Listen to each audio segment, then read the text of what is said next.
আসসালামু আলাইকুম দর্শক শ্রোতা। হৃৎপিণ্ড নষ্ট করে এই 4 খাবার, জানলে চমকে যাবেন। দেখুন বিস্তারিত। আজ আমরা জানবো সেই 4টি খাবার সম্পর্কে যেগুলো হার্টের রোগীদের জন্য হতে পারে ভয়ঙ্কর বিপজ্জনক। যদি আপনি বা আপনার প্রিয় কেউ হৃদরোগে আক্রান্ত হন তাহলে এই ভিডিওটি অবশ্যই আপনার জন্য। চলুন শুরু করি। 1. প্রক্রিয়াজাত খাবার।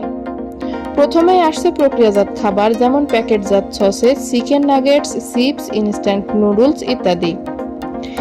এই খাবারগুলোতে অতিরিক্ত লবণ, ট্রান্স ফ্যাট এবং কেমিক্যাল সংরক্ষণ উপাদান থাকে, যা রক্তচাপ বাড়ায় এবং হৃৎপিণ্ডের কার্যক্ষমতা নষ্ট করে। হার্টের রোগীদের উচিত এই ধরনের খাবার সম্পূর্ণ এড়িয়ে চলা। লাল মাংস। গরুর মাংস, খাসির মাংস বা প্রক্রিয়াজাত মাংস, এগুলোতে থাকে উচ্চ মাত্রার স্যাচুরেটেড ফ্যাট।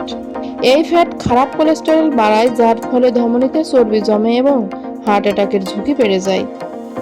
পরিবর্তে মাছ, মুরগির সাদা মাংস বা উদ্ভিদ ভিত্তিক প্রোটিন বেছে নিন। 3. অতিরিক্ত লবণযুক্ত খাবার। প্যাকেট স্যুপ, আচার, চিপস কিংবা রেস্টুরেন্টের খাবার, এগুলোতে লবণের পরিমাণ খুব বেশি। অতিরিক্ত সোডিয়াম রক্তচাপ বাড়িয়ে দেয়, যা সরাসরি হৃদরোগের ঝুঁকি বাড়ায়। মনে রাখবেন, একজন প্রাপ্তবয়স্ক মানুষের জন্য দৈনিক লবণের চাহিদা মাত্র 5 গ্রাম বা 1 চা চামচের কম। 4. চিনিযুক্ত ও মিষ্টি খাবার। Donut, cake, soft drink, chocolate, এগুলো শুনতেই মজার কিন্তু হার্টের জন্য ভয়াবহ। চিনি রক্তে গ্লুকোজ বাড়ায়, যা ইনসুলিন রেজিস্ট্যান্স এবং টাইপ 2 ডায়াবেটিসের ঝুঁকি তৈরি করে। এ দুটোই হার্টের জন্য বড় শত্রু। স্বাস্থ্যকর বিকল্প হতে পারে ফলমূল বা ঘরের তৈরি দুধ, ফলের শরবত। তো বন্ধুরা, এই ছিল হার্টের রোগীদের জন্য 4টি বিপজ্জনক খাবার। আপনারা যদি হার্ট সুস্থ রাখতে চান তাহলে এই খাবারগুলো থেকে দূরে থাকুন এবং স্বাস্থ্যকর জীবনযাপন করুন।